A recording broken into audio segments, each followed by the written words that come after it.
1,00,000 మంది శివభక్తులతో కలిసి మహారుద్రాక్ష పూజలో పాల్గొనండి. వెంటనే కాల్ చేసి మీ పేరును నమోదు చేసుకోండి.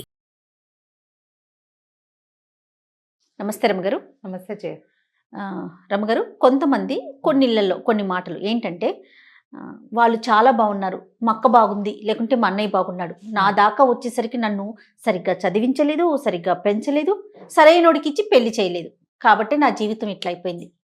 ఎంతసేపు తల్లిదండ్రులను నిందించటం, తల్లిని ఏదో ఒకటి అనుకోవటం, తండ్రిని అనుకోవటం, లేదా అన్నదమ్ములను అనుకోవటం, లేదు అంటే చదువు చెప్పిన టీచర్నైనా సరే వాళ్ళందరికీ బాగా చెప్పారు, నాకు చెప్పలా, కాబట్టే నా జీవితం ఇలా అయిపోయింది, లేకుంటే మా బాబాయ్ ఎలా చేశాడు, ఇలాంటి మాటలు తరచుగా ఎక్కడో ఒక చోట ఏదో ఒక ఫ్యామిలీలో మనం వింటూనే ఉంటాం కదండి. డిసాటిస్ఫాక్షన్, దేనికి తృప్తి పొందరనమాట. ఏదో ఒక వెలితిని వెతుక్కొని అదే నా జీవితానికి కారణమైపోయింది అని మాట్లాడుతూ ఉంటారు. చూసారా మీరు ఇలాంటి వాళ్ళని? బోలెడు మంది కనిపిస్తారు జయ. వాళ్ళు ఎవరు మా కాన్సన్ట్రేట్ చేయలేదు, నా చిన్నప్పుడు నా మీద శ్రద్ధ పెట్టలేదు అలా అనిపిస్తుంది. నేను కూడా అంటాను జయ, ఇప్పుడు చెప్తా, గుర్తొచ్చింది ఒక మాట. చెప్పండి. మా చిన్నప్పుడు మా ఆఖరికైకి నాకు ఒక 4 ఏళ్ళ గ్యాప్ ఉంది.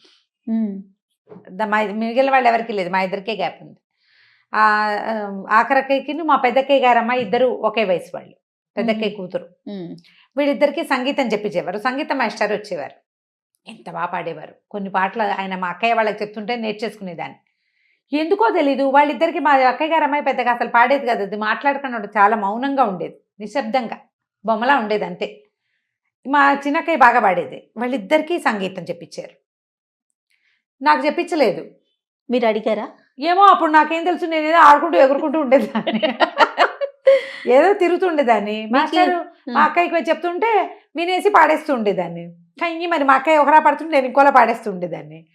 కుట్టి నాన్న కుట్టి గోల్ చేస్తుందంటే కేకలేసేవాళ్ళు పోతుండేదాన్ని ఎక్కడికో ఆడుకోవడానికి. అంత కుదరలేదు. కూర్చోబెట్టుంటే నాకు కూడా వచ్చేదేమో మరి. ఇప్పుడు నాకు ఆనాడు రాని సంగీతానికి మా అమ్మనో నాన్ననో మా పెద్దక్కైనో మా చిన్నకైనో నాకు చెప్పించకుండా దీన్ని చెప్పించారని దాని మీద కోపమో నేనేం చేస్తాను చెయ్య. నా చిన్నతనం వల్ల, నా శ్రద్ధ లేకపోవటం వల్ల, నాకు కుదురు లేకపోవటం వల్ల కూడా బహుశా నాకు సంగీతం అప్పుడు చెప్పించలేదు. ఇప్పుడు అదే అనుకోవాలి కదా జయ. ఇప్పుడు మా నాన్న నా మీద శ్రద్ధ పెట్టలేదు అని మా నాన్న ఇష్టం లేదనుకుంటే తిట్టుకోవాలా నేను? తప్పు కదా. ఇప్పుడు మా అక్కయ్య వాళ్ళ సంగీతం నేర్చుకుని అది ఉద్ధరించింది లేదు, ఇవాళ నేను నేర్చుకోక నేను ఇదైపోయింది. ఒకవేళ ఉద్ధరించినా అప్పటి పరిస్థితి ఏంటో, ఎందుకు మిమ్మల్ని కూర్చోబెట్టలేదో కదా. కూర్చోలా, నేను కూర్చోలేదు. ప్రధానమైన నా పాయింట్ నేను చెప్తున్నా కదా. ఎప్పుడైనా అప్పుడు మాటలు వచ్చినప్పుడు అనుకుంటూ ఉంటాం అనమాట. మాస్టరు ఒకటి తెలుగు పాట చెప్తుంటారు, జై హే ఆంధ్రమాత అని, ఎంత బాగుండేదో. ఒకటి అప్పుడప్పుడు పదాలు గుర్తొస్తే ఆయన కంఠం కూడా భలే చెవిలో మెదులుతూ ఉంటుంది. నేను పెద్దగా కూర్చుని పాడేదాన్ని కదా, వాళ్ళు పాడుతుంటే ఎక్కడెక్కడో ఎగురుకుంటూ పొగడి చెట్టెక్కి అక్కడ కూర్చుని ఇక్కడ కూర్చుని విని వచ్చినవే 4 ముక్కలు, కొన్ని వర్ణాలు అవి కూడా నేను అప్పుడు వినవే కొన్ని వచ్చు నాకు. అంత శ్రద్ధ లేదు, బుద్ధి లేదు. ఒకవేళ వీళ్ళు స్కూల్కి పంపించినా నేను అంత శ్రద్ధగా లేను, కాలేజీకి పంపించినా శ్రద్ధగా. వాళ్ళు శ్రద్ధ పెట్టలేదంటే కుదురుతుంది పాపం. కొంతమంది పిల్లలు అడుగుతారు పాపం. అవును. అప్పుడు తల్లిదండ్రులకి అవకాశం ఉండదో, వాళ్ళకి డబ్బులు లేకో, ఆనాడు అవకాశం కుదరకో, 2-3 పిల్లలకి ఒకేసారి చెప్పించలేకో, ఏవో వ్యవహారాలు అయ్యి ఆ పిల్లలకి చెప్పించలేకపోతారు, చేయలేకపోతారు. పెళ్లి సంబంధాలు పెద్దమ్మాయిలకి మంచి మ్యాచెస్ కుదురుతాయి, చిన్నమ్మాయి దగ్గరకు వచ్చేసరికల్లా వీళ్ళకి పై వాళ్ళకి ఉన్న నాటి ఆస్తిపాస్తులు కానీ అవి ఉండకపోవచ్చు. అవును. వాళ్ళకు వెతుక్కుంటూ వచ్చిన సంబంధం ఇక్కడికి రాకపోవచ్చు.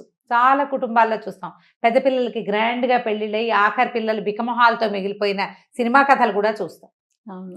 కాలం ప్రతిసారి ఒకేలా ఉండదు. దీనికి మనం ఎవరిని బాధ్యుల్ని చేయలేము, చెయ్యకూడదు. భారతదేశం కర్మభూమి కాదు కదా. అవునండి. ఇక్కడ మనం చేసిందే మనం అనుభవిస్తాం. ఒకే అమ్మా నాన్నకి పుట్టిన 10 మంది సంతానంలో మొదటి వాళ్ళ రాత ఆఖరి వాళ్ళ రాత ఒకలాగా ఉండదు. మనమ్మా నాన్ననే, మన ఒక రక్తమే పంచుకుని పుడతాం మనం. కేవలం మన మధ్య రక్తపాశమే ఉంటుంది, కానీ మన కర్మ దుర్విపాకం వల్లే మనకి రావాల్సింది పోయింది ఉంటుంది అంతే. ఇప్పుడు మా పెద్దక్కయ్యని మా నాన్నగారు ఎంత బాగానో చూశారు. నాకు వచ్చేసరికి 12 నిండేసరికి మా నాన్న వెళ్ళేపోయారు. ఇప్పుడు నేనేమనాలి? నాలాంటి పరిస్థితుల్లో ఉండేవాళ్ళు 1000 మంది ఉంటారు. 2 పిల్లలు ఉండి నాన్న పెద్దమ్మాయిని ఏదైనా మంచి కాలేజీలో చేర్పించి చేయగలిగి, రెండో అమ్మాయి దగ్గరకు వచ్చేసరికి ఏం ప్రాబ్లం వస్తుందో చేయలేకపోతారు. అప్పుడు ఎవరినంటాం? పెద్దమ్మాయిలకి బాగా చేయలేక పెద్దమ్మాయిలు తొందరగా పెళ్లిళ్ళు చేసేసి రెండో పిల్లల్ని ఎంబీబీఎస్లు ఎంబీఏలు ఫారిన్ పంపించి చదివించడాలు, పెద్దమ్మాయికి 20 ఏళ్లకే పెళ్లి, రెండో పిల్లకి 30 ఏళ్ళు వచ్చినా దాని ఓన్ సెలక్షనే అవుతుంది కొన్ని చోట్ల. కాలం వల్ల ఇలాంటివి జరుగుతాయి.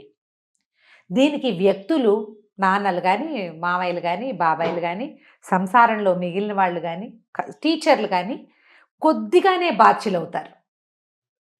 పూర్తి స్థాయి బాధ్యత వాళ్ళది ఉండదు.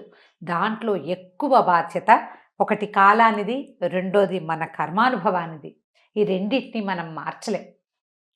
అది అయిపోయిన దాన్ని తలుచుకుని తలుచుకుని తలుచుకుని అని అని వాళ్ళు అలా చేయలా, వీళ్ళు ఇలా చేయలా, వాళ్ళ మొహాలు మండ, వీళ్ళు దుంపలు దగ్గర అని ఎంతసేపు తిట్టుకుంటుంటే కట్టెకున్న నిప్పు కట్టెని కాల్చినట్టుగా మనని కాల్చేస్తూ ఉంటుంది.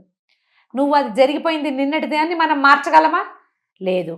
రేపటి దానికి నీ సంగతి తెలియదు, ఏమవుతుందో రేపటి దానికి నందో రాజా భవిష్యత్తు చెప్పలేకపోతాం. ఈ రోజున నాశనం చేసుకుంటున్నాం. మనం ఇది పాడు చేసేసుకుంటాం కదా. ఈరోజు నువ్వు సరిగ్గా జీవించగలిగిన ఆలోచన చేయాలి.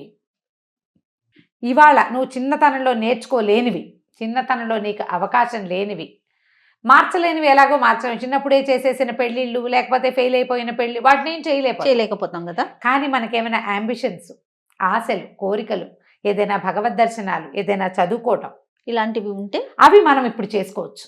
మీ అవకాశం వంతు ఉంటే ప్రయత్నం చేయండి. మీ ప్రయత్నం చేయండి. ప్రధానమైనది ఏంటంటే ఇక్కడ ఈరోజు ఇదే ఇంపార్టెంట్. నిన్నటిది నువ్వు తవ్వి పోసుకుని తలకెత్తుకున్నా మారేది లేదు. నువ్వు ఎంతసేపు తవ్వటం వల్ల తిలాపాపం తలా పిడికడని ఎవరైనా నిజంగానే నీ పట్ల ఎగ్గే తలపెట్టి నిన్ను పాడు చేయాలనే భావించి నీకు సహాయం చేయకుండా నిన్ను వదిలేసి నిన్ను నాశనం చేసేందుకు ప్రయత్నం చేస్తే వాళ్ళ పాపం ఎంత ఉంటుంది? నువ్వు గింజంత. నువ్వు గుప్పెళ్ళు పంచుకుని అందరికీ పంచిపెడతావు. వాళ్ళు నిజంగా నీ పట్ల తప్పే చేస్తే వాళ్ళకి పడాల్సిన శిక్షని నువ్వు చెప్పి చెప్పి పలచం చేసేస్తావు. అంతే జరుగుతుంది. అంతకంటే ఏమవ్వదు. నీకు ఉండాల్సిందేమిటి? రేపటి మీద ఆశ. ఈ రోజులో బతకటం కావాలి మనకి.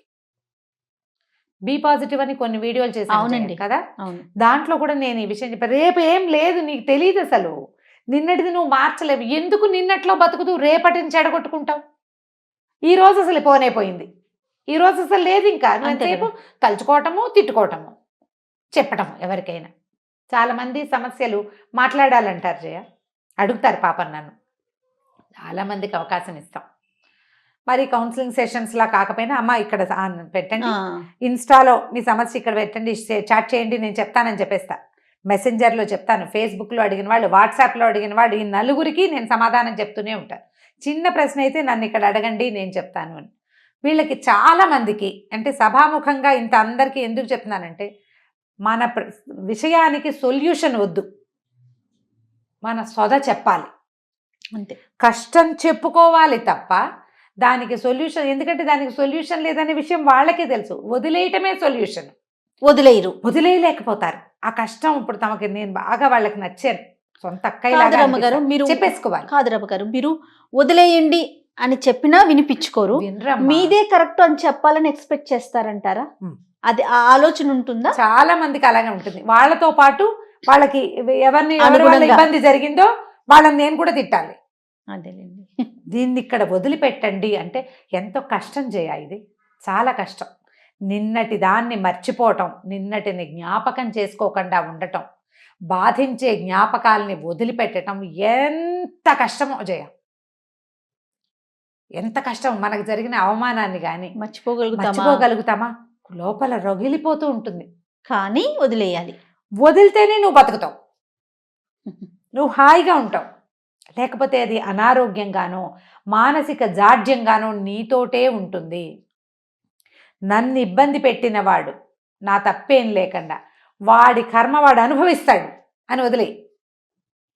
నేను ఏ పొరపాటు చేశానో, ఎప్పుడు ఏ జన్మలో ఏది చేశానో అందుకు నేను దీన్ని అనుభవించాల్సి వచ్చింది, నా కర్మ, దీనికి అనుగుణంగా నాకు ఇది జరిగింది అని అనుకుంటే తల్లిని అనేసుకుంటారు, తండ్రిని అనేసుకుంటారు, భగవంతుని కూడా అనుకుంటారు. దేవుడిని తిట్టేవాళ్ళు. మా నాన్నగారు చనిపోయారు, నేను అప్పటి నుంచి దేవుడిని నమ్మడం మానేశారని చెప్పారు నాకు ఒక ఆవిడ. అంటే దేవుడిని నమ్మితే నాన్న మనతో పాటు కలకాలం ఎవరి నాన్నలైనా బతికుంటారమ్మా?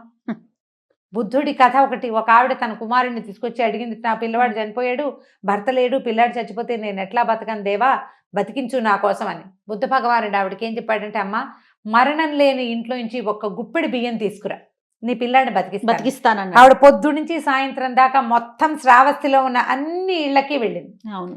మరణం లేని ఇల్లు లోకంలో ఉండదు. మన పరిస్థితులు అట్లా ఉంటాయి. సడన్గా నాన్న డెత్, చనిపోవటం, అవును. కుటుంబానికి ఏ ఆసరా లేకపోవటం, మనకి ఏదో బోళ్ళని జీవితం మీద ఆశలు పెట్టుకుంటే ఆశలు కూలిపోవటం, మన కర్మానుభవం. భగవంతుడు ఏం చేయలేడు అందులో.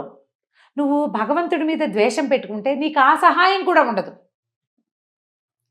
అతడున్నాడన్న ఆలంబన ధైర్యం కూడా మనకు ఉండదు కదా. మనం నమ్మవలసింది మన కర్మ దుర్విపాకాన్ని. ఇతరులని నిందించడం మానేయండి.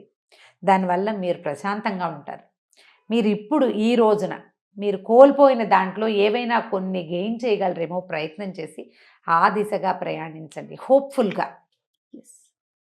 అది చేస్తే ప్రశాంతత వస్తుంది. ఎవరిని వాళ్ళు ఎలా చేశారు, వీళ్ళు ఎలా చేశారు, వాళ్ళు సరిగ్గా చేయలేదు అనేటప్పుడు నేనేమైనా సరిగ్గా ఉన్నానా అనేది ప్రశ్నించుకోండి. నేనున్నానా సరిగ్గా, నేను చేసేది కరెక్టేనా, లేదా నేను ఇప్పుడైనా నేను సరిగ్గా, వాళ్ళు ఎవరో సరిగ్గా లేదు, నేనైనా సరిగ్గా ఉంటాను. మన వైపుకి ఆలోచనే రాకపోతుంది అమ్మగారు. అలా రాదు చేయాలి. లోక సహజమైంది. దాంతో ఉక్రోషంతో మనం ఆలోచించలేకపోతాం. మెయిన్ అది. దాన్ని తగ్గించుకునే ప్రయత్నం చేయాలి. సరిగ్గా ఆలోచించండి. మనదైన పాజిటివ్ సమాజాన్ని సొంతం చేసుకోండి. సూపర్. Thank you. నమస్తే రమ్మగారు. నమస్తే.